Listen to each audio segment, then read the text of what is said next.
राधे राधे दोस्तों। माना जाता है कि महाभारत युद्ध में एकमात्र जीवित बचा कौरव युयुत्सु था और 24,165 कौरव सैनिक लापता हो गए थे। लव और कुश की 50वीं पीढ़ी में शल्य हुए, जो महाभारत युद्ध में कौरवों की ओर से लड़े थे।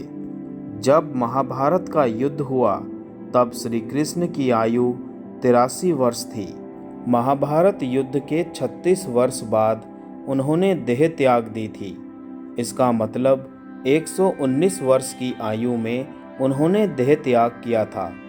भगवान श्री कृष्ण द्वापर के अंत और कलयुग के आरंभ के संधि काल में विद्यमान थे। कलयुग के आरंभ होने से 6 माह पूर्व मार्गशीर्ष शुक्ल 14 को महाभारत का युद्ध आरंभ हुआ था, जो 18 दिनों तक चला था। आइए जानते हैं महाभारत युद्ध के 18 दिनों के रोचक घटनाक्रम को। पितामह भीष्म की सलाह पर दोनों दलों ने एकत्र होकर युद्ध के कुछ नियम बनाए। प्रतिदिन युद्ध सूर्योदय से लेकर सूर्यास्त तक ही रहेगा। सूर्यास्त के बाद युद्ध नहीं होगा। युद्ध समाप्ति के पश्चात छल कपट छोड़कर सभी लोग प्रेम का व्यवहार करेंगे। रथी रथी से, हाथी वाला हाथी वाले से और पैदल पैदल से ही युद्ध करेगा। एक वीर के साथ एक ही वीर युद्ध करेगा। भय से भागते हुए या शरण में आए हुए लोगों पर अस्त्र शस्त्र का प्रहार नहीं किया जाएगा। जो वीर निहत्था हो जाएगा उस पर कोई अस्त्र नहीं उठाया जाएगा। युद्ध में सेवक का काम करने वालों पर कोई अस्त्र नहीं उठाएगा। प्रथम दिन के युद्ध में एक और जहां कृष्ण अर्जुन अपने रथ के साथ दोनों ओर की सेनाओं के मध्य खड़े थे और अर्जुन को गीता का उपदेश दे रहे थे, इसी दौरान भीष्म पितामह ने सभी योद्धाओं को कहा कि अब युद्ध शुरू होने वाला है।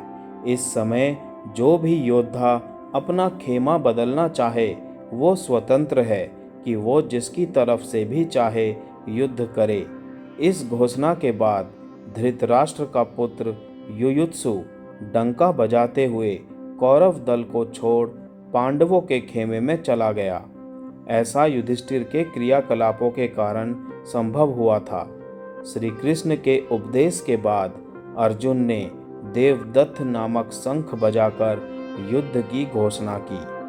पहले दिन 10,000 सैनिकों की मृत्यु हुई। भीम ने दुशासन पर आक्रमण किया। अभिमन्यु ने भीष्म का धनुष तथा रथ का ध्वजा काट दिया। पहले दिन की समाप्ति पर पांडव पक्ष को भारी नुकसान उठाना पड़ा। विराट नरेश के पुत्र उत्तर और श्वेत शल्य और भीष्म के द्वारा मारे गए। भीष्म द्वारा उनके कई सैनिकों का वध कर दिया गया। पहला दिन पांडव पक्ष को नुकसान उठाना पड़ा और कौरव पक्ष मजबूत रहा। दूसरे दिन के युद्ध में अर्जुन तथा भीष्म, धृष्टद्युम्न तथा द्रोण के मध्य युद्ध हुआ। सात्यकी ने भीष्म के सारथी को घायल कर दिया। द्रोणाचार्य ने धृष्टद्युम्न को कई बार हराया और उसके कई धनुष काट दिए। भीष्म द्वारा अर्जुन और श्री कृष्ण को कई बार घायल किया गया। इस दिन भीम का कलिंगों और निषादों से युद्ध हुआ तथा भीम द्वारा सहस्त्रों कलिंग और निषाद मार गिराए गए। अर्जुन ने भी भीष्म को भीषण संहार मचाने से रोके रखा। कौरवों की ओर से लड़ने वाले कलिंगराज, भानुमान, केतुमान, अन्य कलिंग वीर योद्धा मारे गए। दूसरे दिन कौरवों को नुकसान उठाना पड़ा और पांडव पक्ष मजबूत रहा। तीसरे दिन कौरवों ने गरुड़ तथा पांडवों ने अर्धचंद्राकार जैसी सैन्य व्यूह रचना की। कौरवों की ओर से दुर्योधन तथा पांडवों की ओर से भीम व अर्जुन सुरक्षा कर रहे थे। इस दिन भीम ने घटोत्कच के साथ मिलकर दुर्योधन की सेना को युद्ध से भगा दिया। यह देखकर भीष्म भीषण संहार मचा देते हैं। श्री कृष्ण अर्जुन को भीष्म वध करने को कहते हैं, परंतु अर्जुन उत्साह से युद्ध नहीं कर पाता, जिससे श्री कृष्ण स्वयं भीष्म को मारने के लिए उद्यत हो जाते हैं।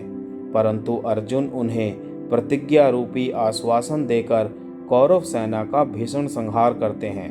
वे एक दिन में ही समस्त प्राचार्य, सौवीर, शूद्रक और मालव क्षत्रिय गणों को मार गिराते हैं। भीम के बाण से दुर्योधन अचेत हो जाते हैं और तभी उनका सारथी रथ को भगा ले जाता है। भीम ने सैकड़ों सैनिकों को मार गिराया। इस दिन भी कौरवों को ही अधिक क्षति उठानी पड़ी। उनके प्राच्य, सौवीर, शूद्रक और मालव वीर योद्धा मारे गए। चौथे दिन भी कौरव पक्ष को भारी नुकसान हुआ। इस दिन कौरवों ने अर्जुन को अपने बाणों से ढक दिया, परंतु अर्जुन ने सभी को मार भगाया। भीम ने तो इस दिन कौरव सेना में हाहाकार मचा दिया। दुर्योधन ने अपनी गज सेना भीम को मारने के लिए भेजी, परंतु घटोत्कच की सहायता से भीम ने उन सभी का नाश कर दिया और 14 कौरवों को भी मार गिराया। परंतु राजा भगदत्त द्वारा जल्द ही भीम पर नियंत्रण पा लिया गया। बाद में भीष्म को भी अर्जुन और भीम ने भयंकर युद्ध कर कड़ी चुनौती दी। चौथे दिन कौरवों को नुकसान उठाना पड़ा और पांडव पक्ष मजबूत रहा। 5वें दिन के युद्ध की शुरुआत हुई और फिर भयंकर मार काट मची। दोनों ही पक्षों के सैनिकों का भारी संख्या में वध हुआ। इस दिन भीष्म ने पांडव सेना को अपने बाणों से ढक दिया। उन पर रोक लगाने के लिए अर्जुन और भीम ने उनसे भयंकर युद्ध किया। सात्यकी ने द्रोणाचार्य को भीषण संहार करने से रोके रखा। भीष्म द्वारा सात्यकी को युद्ध क्षेत्र से भगा दिया गया। सात्यकी के 10 पुत्र मारे गए। इस दिन दोनों ही पक्षों ने डटकर मुकाबला किया। छठे दिन के युद्ध में कौरवों ने क्रोंच व्यूह तथा पांडवों ने मकर व्यूह के आकार की सेना कुरुक्षेत्र में उतारी। भयंकर युद्ध के बाद द्रोणाचार्य का सारथी मारा गया। युद्ध में बार बार अपनी हार से दुर्योधन क्रोधित होता रहा, परंतु भीष्म उसे ढांढस बंधाते रहे। अंत में भीष्म द्वारा पांचाल सेना का भयंकर संहार किया गया। छठे दिन भी दोनों ही पक्षों ने डटकर मुकाबला किया। 7वें दिन कौरवों द्वारा मंडलाकार व्यूह की रचना और पांडवों ने व्रज व्यूह की आकृति में सेना लगाई। मंडलाकार में एक हाथी के पास 7 रथ, एक रथ की रक्षा के लिए 7 अश्वारोही, एक अश्वारोही की रक्षा के लिए 7 धनुर्धर तथा एक धनुर्धर की रक्षा के लिए 10 सैनिक लगाए गए थे। सेना के मध्य दुर्योधन था। व्रजाकार में 10 मोर्चों पर घमासान युद्ध हुआ। इस दिन अर्जुन अपनी युक्ति से कौरव सेना में भगदड़ मचा देता है। धृष्टद्युम्न दुर्योधन को युद्ध में हरा देता है। अर्जुन पुत्र इरावन द्वारा विंद और अनुविंद को हराया जाता है। भगदत्त घटोत्कच को और नकुल सहदेव मिलकर शल्य को युद्ध क्षेत्र से भगा देते हैं। यह देखकर एक बार भीष्म फिर से पांडव सेना का भयंकर संहार करते हैं। विराट पुत्र शंख के मारे जाने से इस दिन कौरव पक्ष की क्षति होती है। इस दिन दोनों ही पक्षों ने डटकर मुकाबला किया होता है। 8वें दिन कौरवों ने कछुआ व्यूह तो पांडवों ने 3 शिखरों वाला व्यूह रचा। पांडव पुत्र भीम धृतराष्ट्र के 8 पुत्रों का वध कर देते हैं। अर्जुन की दूसरी पत्नी उलूपी के पुत्र इरावन का बकासुर के पुत्र आष्ट्रेय श्रृंग यानी अम्बुलुस के साथ भयंकर युद्ध होता है और अम्बुलुस के द्वारा उसका वध कर दिया जाता है। घटोत्कच द्वारा दुर्योधन पर शक्ति का प्रयोग होता है, परंतु बंग नरेश ने दुर्योधन को हटाकर शक्ति का प्रहार स्वयं के ऊपर ले लिया तथा बंग नरेश की मृत्यु हो जाती है। इस घटना से दुर्योधन के मन में मायावी घटोत्कच के प्रति भय व्याप्त हो जाता है। तब भीष्म की आज्ञा से भगदत्त घटोत्कच को हराकर भीम, युधिष्ठिर व अन्य पांडव सैनिकों को पीछे ढकेल देता है। दिन के अंत तक भीमसेन धृतराष्ट्र के 9 और पुत्रों का वध कर देता है। अर्जुन पुत्र इरावन का अम्बुलुस द्वारा वध आज के लिए पांडव पक्ष की क्षति होती है और धृतराष्ट्र के 17 पुत्रों का भीम द्वारा वध किया जाता है। 9वें दिन बहुत भयंकर युद्ध होता है, जिसके चलते भीष्म ने बहादुरी दिखाते हुए अर्जुन को घायल कर उनके रथ को वो जर्जर कर देते हैं। युद्ध में आखिरकार भीष्म के भीषण संहार को रोकने के लिए कृष्ण को अपनी प्रतिज्ञा तोड़नी पड़ती है। उनके जर्जर रथ को देखकर श्री कृष्ण रथ का पहिया लेकर भीष्म पर झपटते हैं, लेकिन वे शांत हो जाते हैं। परंतु इस दिन भीष्म पांडवों की सेना का अधिकांश भाग समाप्त कर देते हैं। 9वें दिन के युद्ध में कौरव पक्ष मजबूत रहता है। 10वें दिन भीष्म द्वारा बड़े पैमाने पर पांडवों की सेना को मार देने से घबराए पांडव पक्ष में भय फैल जाता है। तब श्री कृष्ण के कहने पर पांडव भीष्म के सामने हाथ जोड़कर उनसे उनकी मृत्यु का उपाय पूछते हैं। भीष्म कुछ देर सोचने के बाद उपाय बता देते हैं। इसके बाद भीष्म पांचाल तथा मत्स्य सेना का भयंकर संहार करते हैं। फिर पांडव पक्ष युद्ध क्षेत्र में भीष्म के सामने शिखंडी को युद्ध करने के लिए लाते हैं। युद्ध क्षेत्र में शिखंडी को सामने डटा देखकर भीष्म अपने अस्त्र का त्याग कर देते हैं। इस दौरान बड़े ही बेमन से अर्जुन ने अपने बाणों से भीष्म को छेद देते हैं। भीष्म बाणों की सरसैया पर लेट जाते हैं। भीष्म बताते हैं कि वे सूर्य के उत्तरायण होने पर ही शरीर छोड़ेंगे, क्योंकि उन्हें अपने पिता शांतनु से इच्छा मृत्यु का वर प्राप्त है। भीष्म के सरसैया पर लेटने के बाद 11वें दिन के युद्ध में कर्ण के कहने पर द्रोण सेनापति बनाए जाते हैं। 11वें दिन सुशर्मा तथा अर्जुन, शल्य तथा भीम, सात्यकी तथा कर्ण और सहदेव तथा शकुनी के मध्य युद्ध होता है। कर्ण भी इस दिन पांडव सेना का भारी संहार करता है। दुर्योधन और शकुनी द्रोण से कहते हैं कि वे युधिष्ठिर को बंदी बना लें तो युद्ध अपने आप खत्म हो जाएगा। तो जब दिन के अंत में द्रोण युधिष्ठिर को युद्ध में हराकर उसे बंदी बनाने के लिए आगे बढ़ते ही हैं कि अर्जुन आकर अपने बाणों की वर्षा से उन्हें रोक देता है। नकुल युधिष्ठिर के साथ थे, वह अर्जुन भी वापस युधिष्ठिर के पास आ जाते हैं। इस प्रकार कौरव युधिष्ठिर को नहीं पकड़ पाते हैं। 12वें दिन के युद्ध में दुर्योधन और शकुनी अर्जुन को युधिष्ठिर से काफी दूर भेजने के लिए त्रिगत देश के राजा को उससे युद्ध कर उसे वहीं युद्ध में व्यस्त बनाए रखने को कहते हैं। वे ऐसा करते भी हैं, परंतु एक बार फिर अर्जुन समय पर पहुंच जाता है और द्रोण असफल हो जाते हैं। युद्ध में सात्यकी ने द्रोण के रथ के पहिए को काटा और उसके घोड़े मार डाले। फिर द्रोण ने अर्धचंद्र बाण द्वारा सात्यकी का सिर काट लिया।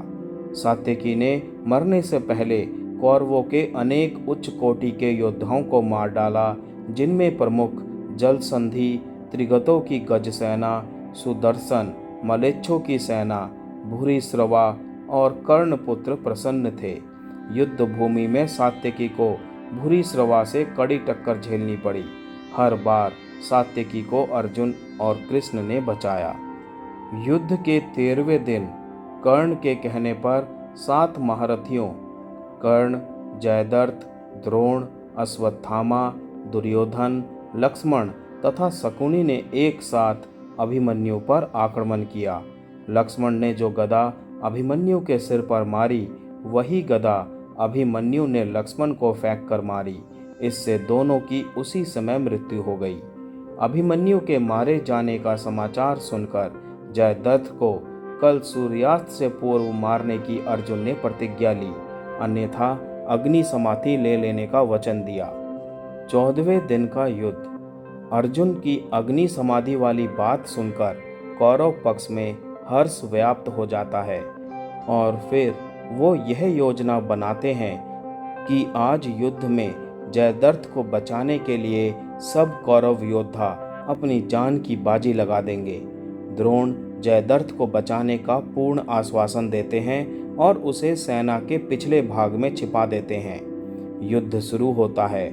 भूरिश्रवा सात्यकी को मारना चाहता था, तभी अर्जुन ने भूरिश्रवा के हाथ काट दिए। वो धरती पर गिर पड़ा, तभी सात्यकी ने उसका सिर काट दिया। द्रोण, द्रुपद और विराट को मार देते हैं।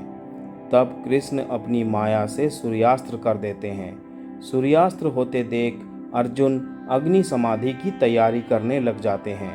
छिपा हुआ जयद्रथ जिज्ञासावश अर्जुन को अग्नि समाधि लेते देखने के लिए बाहर आकर हंसने लगता है। उसी समय श्री कृष्ण की कृपा से सूर्य पुनः निकल आता है और तुरंत ही अर्जुन सबको रौंदते हुए कृष्ण द्वारा किए गए छद्म सूर्यास्त्र के कारण बाहर आए जयद्रथ को मारकर उसका मस्तक उसके पिता के गोद में गिरा देता है। 15वें दिन का युद्ध।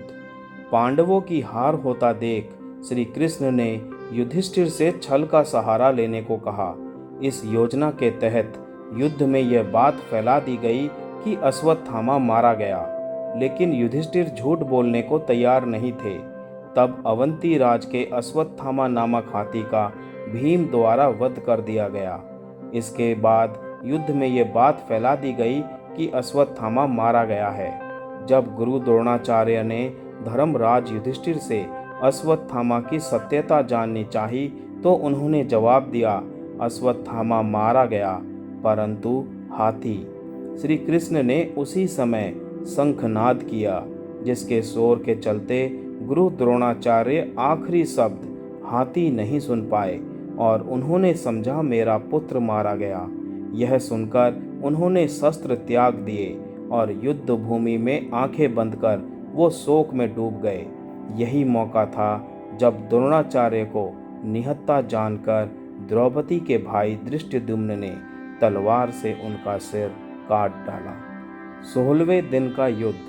द्रोणाचार्य के छल से वध किए जाने के बाद कौरवों की ओर से कर्ण को सेनापति बनाया जाता है।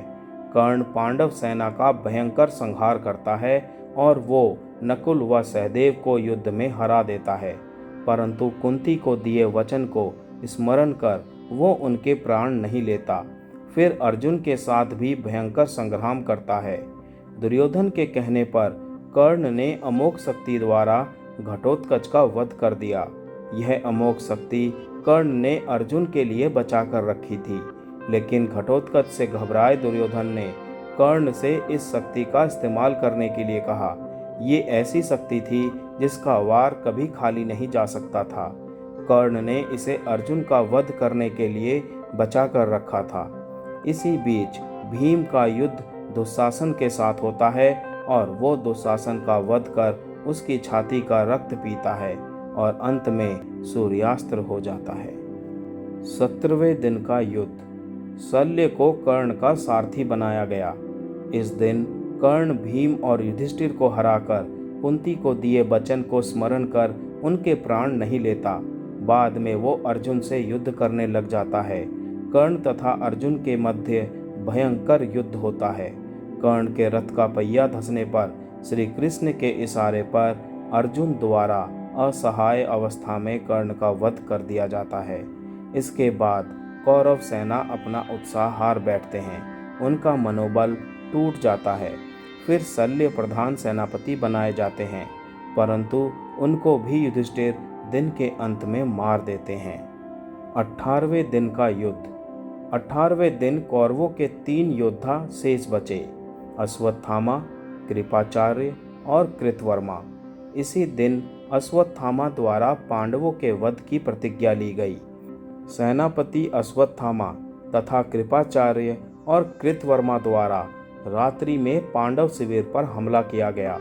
अश्वत्थामा ने सभी पांचालों, द्रौपदी के 5 पुत्रों धृष्टद्युम्न तथा शिखंडी आदि का वध किया। पिता को छलपूर्वक मारे जाने का जानकर अश्वत्थामा दुखी होकर क्रोधित हो गए और उन्होंने ब्रह्मास्त्र का प्रयोग कर दिया, जिससे युद्ध भूमि शमशान भूमि में बदल गई। यह देख कृष्ण ने उन्हें कलयुग के अंत तक कौड़ी के रूप में जीवित रहने का श्राप दे डाला।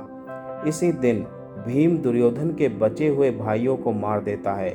सहदेव शकुनी को मार देता है और अपनी पराजय हुई जान दुर्योधन भागकर सरोवर के स्तंभ में जा छुपता है।